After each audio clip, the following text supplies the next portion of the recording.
Des législatives anticipées à l'issue incertaine se tiennent dimanche en Bulgarie. Et pour la première fois depuis une décennie, l'ex-premier ministre Boïko Borisov est en mauvaise posture.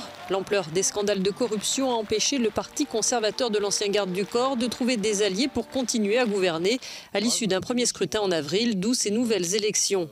Et tous les regards se tournent maintenant vers Slavi Trifonov. Il y a un an, ce chanteur et présentateur télé a créé son propre parti au nom singulier. Il y a un tel peuple. Fort d'un discours anti-système, son parti a créé la surprise en se hissant à la 2e place du scrutin en avril.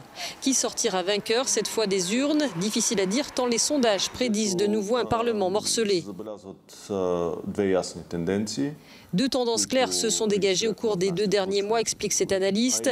D'une part, l'érosion du soutien au parti Gerb, principalement due aux actions du gouvernement intérimaire, et une légère mais nette croissance de « il y a un tel peuple ». Nous pouvons nous attendre à un résultat plus faible pour le Gerb et un résultat plus élevé pour « il y a un tel peuple ». Les socialistes ont réalisé en avril leur score le plus faible dans l'histoire post-communiste de la Bulgarie. Leur dirigeante Cornelia Ninova estime déjà que le pays est entré dans une crise politique. Les analystes prédisent des majorités fragiles et des coalitions instables, de mauvais augure pour le pays considéré comme le plus pauvre de l'Union européenne.